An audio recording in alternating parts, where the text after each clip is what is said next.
애청자 여러분, 메리 크리스마스. 요즘에는 미리 크리스마스를 해요. 어제 성탄절이 가까워졌는데요. 유우신 목사입니다. 오늘도 네 번째 CTS 특강 시간인데요. 오늘은 문화 전도에 대해서 말씀을 나눌까 합니다. 문화 전도라는 말을 일목요연하게 얘기를 하면은 복음을 전할 때에 문화를 통해서 전한다, 이런 말씀으로 아마 이해를 하시면은 쉬울 것으로 봅니다.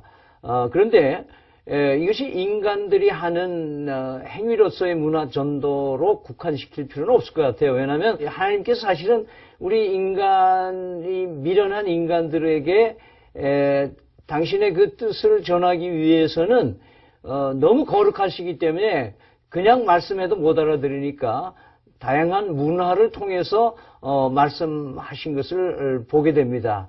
그것이 히브리서 1장 1절 말씀에는요, 옛적의 선지자들을 통하여 여러 부분과 여러 모양으로 우리 조상들에게 말씀하신 하나님이 여러 부분과 여러 모양으로 하나님께서 이스라엘 백성들에게 메시지를 전할 때에 상당한 다양한 문화 장르를 통해서 말씀하셨던 것들을 우리는 보게 됩니다.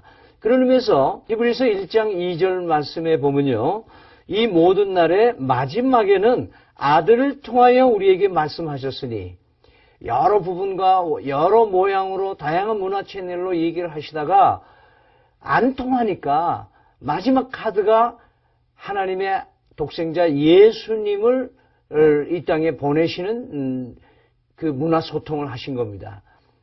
그래서 요한복음 1장 14절 말씀에는 말씀이 육신이 되어 우리 가운데 거하심에 우리가 그의 영광을 보니 아버지의 독생자의 영광이요 은혜와 진리가 충만하더라. 인간에게 소통할 수 있는 길은 인간으로 오셔야만 됐었던, 그래서 어쩌면 예수 그리스도가 육화됨으로 인해서 드디어 복음을 전하게 되는 놀라운 역사를 만드신 하나님의 지혜가 여기에 있는 것을 봅니다.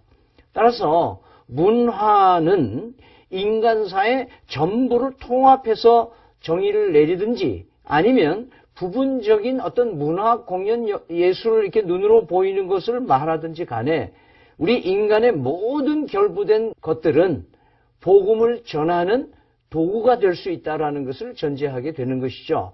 따라서 문화 전도는 하늘의 것을 땅의 것으로 소통을 하고 또 땅의 것들로서 하늘의 것들로 올려드리는 신비의 소통 과정을 우리는 문화 전도다, 이렇게 말씀드릴 수가 있습니다. 예를 들어 봅시다. 바울 사도가 그 복음을 전할 때의 그의 소통 방식이 어땠을까요? 고린도전서 9장 19절에 23절에 쭉 긴 얘기입니다만 여기에 보면은 내가 더 많은 사람을 얻기 위해서 유대인들을 위해서는 유대인들처럼 내가 얘기하고 또 법을 가진 사람들에게는 율법을 가진 사람처럼 얘기하고 또 율법이 없는 사람들에게는 율법이 없는 사람처럼 내가 더 거기에 내려가면서 그들에게 복음을 전한다. 왜 그러냐? 내가 그 영혼들을 구하기 위해서, 그들을 얻기 위해서 그렇게 한다. 그 말은 바울이 가지고 있는 자기 자신의 고유한 문화 영역만을 고집해서 그 사람들로 보고 문화를 변화시켜서 나같이 살아라가 아니라 내가 그들의 문화에 가까이 내려가서 그들과 소통하는 바울 사도의 소통 모습을 봅니다. 오영섭 컬럼니스트가 쓴 글에 이런 글이 있습니다. 21세기 한국 교회는 변해야 산다. 한국 교회는 도시화에 따른 복음의 가치 절하, 인구 증가와 개인주의에 따른 포스트 모더니즘의 다양한 흐름 속에서 불신자 전도는커녕 기존 성도들조차 수평 이동하고 개종하고 떠나면서 마이너스 성장을 거듭하고 있다. 이제 21세기 한국 교회는 전도지향적 목회로 변화해야 된다. 동시에 기존의 전통적인 전도에 대한 새로운 패러다임이 필요하다. 문화에 대한 선입관을 버리고 21세기 새로운 젊은 세대들에게 예수 그리스도의 심장을 가지고 한국 교회는 크로스 컬처럴 이벤젤리즘으로 다양한 접촉을 시도해야만 할 것이다.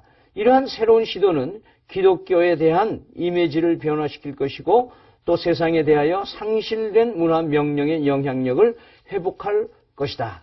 여기서 크로스 컬처 이벤젤리즘, 문화와 문화가 서로 다른 것을 극복하고 그것을 넘어서는 복음의 전도가 되어야 된다라고 주장하고 있는 것이죠. 이것은 뭐 그렇게 새로운 것만은 아닌데요. 사실은 허드슨 테일러, 중국에 헌신했던 선교사죠. 그분이 이런 얘기를 했습니다. 기독교 신앙을 전하는 데 이국적인 색채를 굳이 고집해야 할 필요가 무엇인가? 우리의 목표는 중국인에게 복음을 전하는 것이지 서양 문화를 전하는 것이 아니다.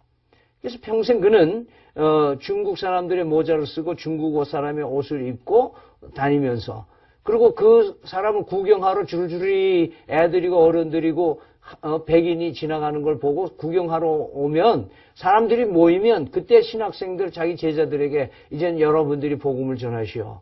나는 내가 저들을 향해서 예수 그리스도가 몸으로 오신 것처럼 나는 중국 땅에 와서 저들과 함께 한다는 것을 보여줬으니 이제는 복음을 당신 언어로 전해달라고 이렇게 얘기한 일화가 있습니다. 저희 한국에 125년 전에 복음이 들어올 때도 그냥 성경책으로 들어온다고 이렇게 얘기를 하죠. 문서를 통해서 왔습니다. 그것도 문화잖아요. 선교사가 먼저 와서 복음을 전해줬다는 기록이 요즘에는 문서를 통해서 성경 서책이 먼저 들어와서 많은 사람들이 읽혀지기 시작하면서 그 밭이 준비됐다라고 역사학자들이 평가하는 것을 저는 읽어본 적이 있습니다. 서책 상인에 의해서 들어온 두 책이 있는데 하나는 존 로스 목사님이 번역한 예수 선교 전서라는 것이 있고요. 그 다음에 이수정이라고 하는 한학자가 일본에 가서 마가전 복음서연회를 일본말에서 우리말로 번역한 책이 퍼지기 시작했습니다. 그 후에 선교사들이 들어와서 이 땅에 복음을 전하기 위해서 문화전도를 했습니다. 알렌 선교사의 제의로 제일 먼저 우리나라의 최초의 병원이 설립됐잖아요. 그것이 제중원입니다. 여러분이 또 혹시 알는지 모르겠습니다만은 서구식 최초의 소학교, 지금 말하는 초등학교가 있는데요. 그것이 인천에 있는 영화학당이라는 곳이 있습니다. 그래도 교육이라는 매체를 통해서 복음을 전하는 것을 보게 됩니다. 여러분, 이 하나님께서 복음을 전할 때 다양한 방식으로 다양한 모양으로 하신 것처럼 우리도 이 시대에 복음을 전하기 위해서는 다양한 문화 매체를 필요로 합니다. 또 있어야 됩니다. 또 사용해야 됩니다. 예수님의 예를 보겠습니다. 예수님은 사마리아에 아예 버려지고 천시 여기는 사마리아 땅에 직접 가셔서 그 우물이라고 하는 그들이 일상에서 사용되어지는 우물이라는 그곳을 배경으로 해서 거기서 물이라고 하는 단어를 가지고 한 여인을 만나서 영원히 목마르지 않는 물을 제공하시는 것으로 천국의 것으로 이 땅의 것으로 해석해서 전해주는 모습을 봅니다. 이처럼 문화전도는 이 시대에 굉장히 중요한 역할을 해낼 수 있는 하나의 마지막 시대의 요청이 아닌가 이렇게 생각을 해봅니다. 그러면서 전혀 복음을 전하지 못한 사람들에게 우리가 어떻게 전도를 해야 될 건가? 우리는 그동안에 뭐 노방전도도 해보고 전도지들 뿌려보기도 하고 방문하기도 하고 다양한 방식으로 우리는 뭐 설문조사도 하고 우리는 전도를 해왔습니다. 그러면서 우리는 전혀 복음을 모르는 사람에게 복음을 어떻게 전할 것인가?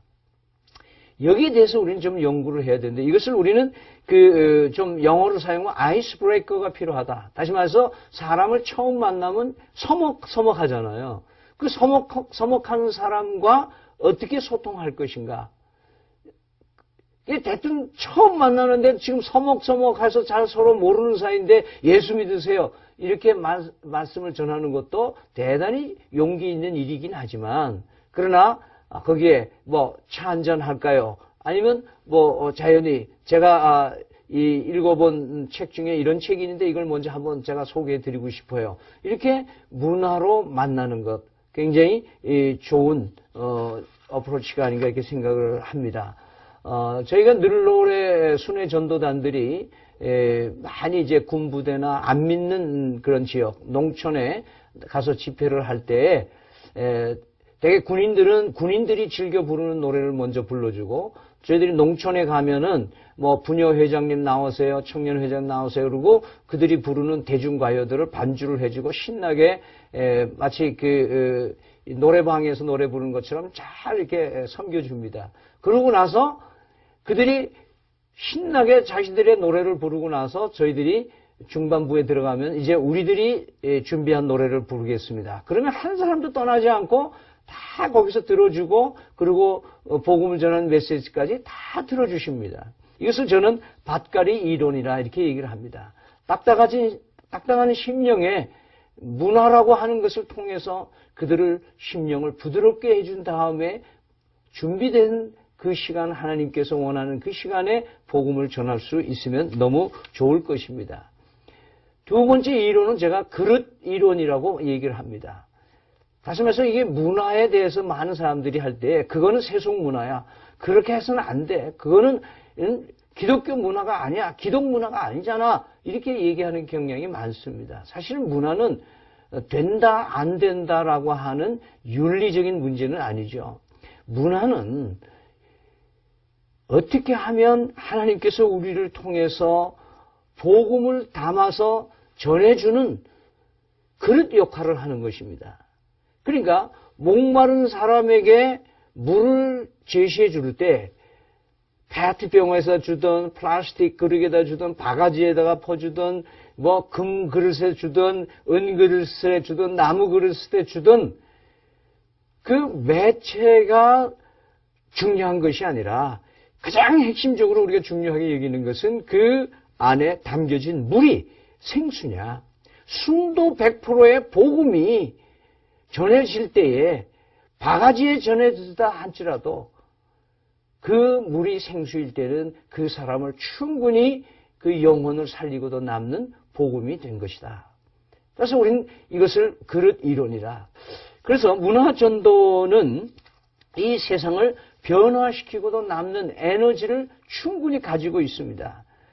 그래서 로마서 12장 2절 말씀에 보면은 이 세대를 본받지 말고 오직 마음을 새롭게 함으로 변화를 받아 선하고 기뻐하시고 온전한 뜻이 무엇인지 분별하도록 하라. 요즘엔 트랜스포머라는 영화가 나와서 이 트랜스폼에 대한 원래 의미를 다 희석시켜 버렸는데요. 사실은 이 conform이라는 것은 본받는다, 따라한다는 것을 말하고 transform이라는 것은 전혀 다른 새롭게 되는 거듭나는 것을 얘기를 하고 있습니다. 다시 말해서 문화 변혁이라는 것은 복음이 미치는 곳, 복음이 전해지는 곳, 복음이 선포되는 곳에는 새로운 변혁이 일어나게끔 되어 있습니다. 반드시 이렇게 되어 있습니다. 그래서 바울 사도는 로마서에서 십자가의 도가 참 미련하게 보이죠. 우리 믿는 자에게는 능력이 된다고 얘기하는 그 말씀이 바로 그런 뜻입니다. 여러분 예를 들어 봅시다. 우리가 요즘에 크리스마스가 얼마 안 있으면 있는데요. 많은 이제 사람들이 요즘에 조금씩 이제 드러나는 게 뭐냐 하면은 크리스마스는 성경에 없는 명절이다. 또 이거는 이방이 지키는 태양절인데 그걸 왜 기독교가 지금까지 예수님 탄생일로 지키느냐? 이거는 이교도적인 거 아니냐? 이렇게 해서 이 크리스마스를 아주 폄하하려고 하는 사람들이 있습니다. 그 말씀에도 의의가 없는 건 아니에요. 있어요.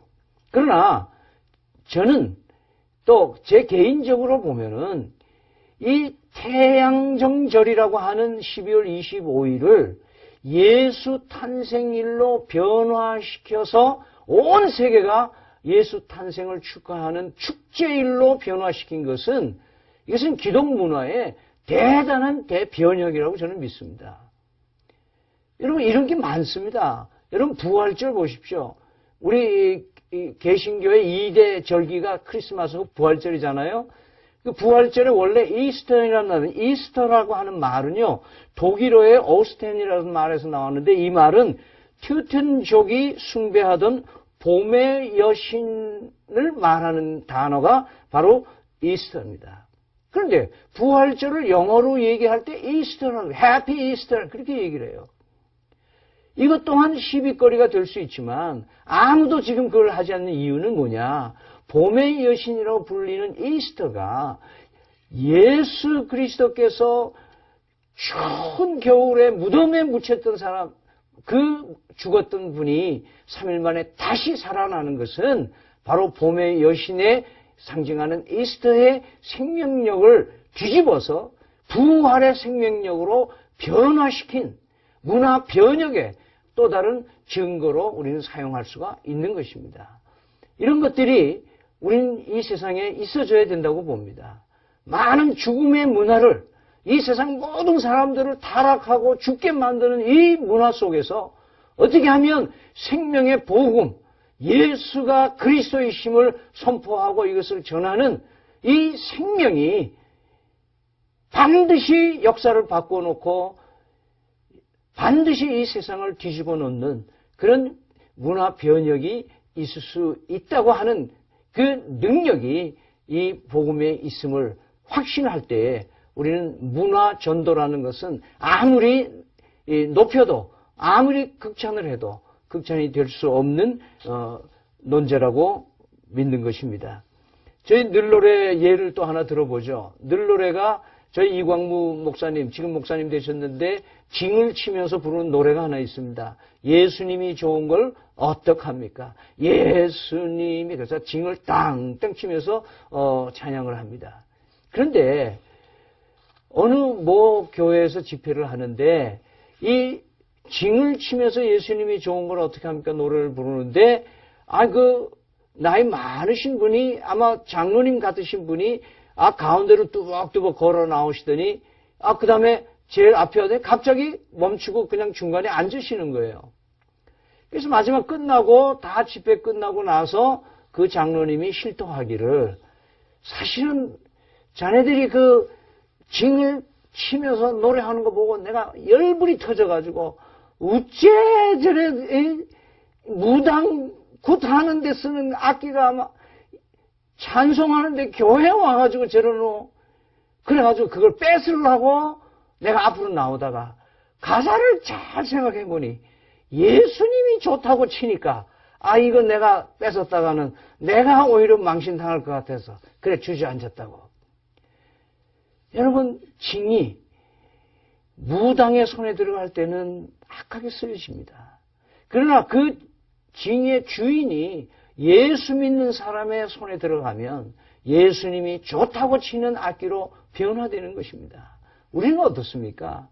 저는 여기 목사라고 그럴듯하게 와서 이런 얘기를 시청자들과 나눕니다만은 본질상 진노의 자녀 아닙니까? 아무 짝에도 쓸데없는 더럽고 추하고 정말 사탄의 그 죽임의 문화에 젖어들어서 어쩔 수 없는 사탄의 도구로밖에 쓸 수 없는 존재였지만 예수 그리스도께서 오셔서 이 마음에 찾아와 주시고 예수 그리스도를 믿고 거듭나서 하나님의 은혜 가운데서 복음 전하는 자로 목회자로 세워져서 하나님이 쓰시는 것 이 자체가 이적이 아니고 뭐겠습니까? 따라서 우리는 이제는 문화를 통해서 전도하는 데에 이제는 관심을 갖고 집중 투자할 수 있기를 바랍니다.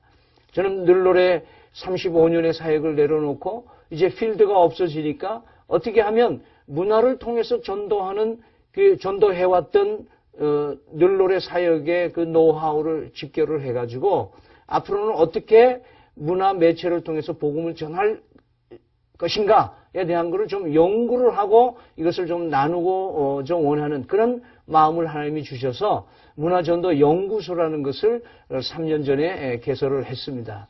그리고 많이 열약하지만 그 이사벨 중고등학교에서 저에게 허락해 준 조그만 공간이 있어서 거기서 2달에 한 번씩 문화전도에 대한 그 아카데미를 개설하고 있습니다. 여러 가지 주제가 있는데요. 다음과 같은 주제를 가지고 그동안 했었습니다. 공연 기획으로 전도한다, 음악으로 전도한다, 영어로 전도한다, 영화로 전도한다, SNS와 스마트폰으로 전도한다, 만화로 전도한다, 매직으로 전도한다, 명화로 전도한다, 독서로 전도한다, 음악 감상으로 전도한다, 북카페로 전도한다. 이런 다양한 겁니다. 한 10명에서 20명 사이에 오시는 분들이 오셔서 이 아카데미에 참여를 하는데 전부 무료로 하고 있습니다. 때로는 점심도 사드리고 때로는 간식도 이제 준비되어 있는데요. 토요일 날 오전에 와서 이분들이 참석하는 수는 비록 적습니다. 또 많은 언론계에서는 또 제가 하고 있는 이 일에 굉장히 동참을 하시는 마음으로 이 홍보도 해주시고 신문에도 게재도 해주시고 그럽니다. 그러면서 제가 가끔 듣는 얘기가 이런 게 있습니다.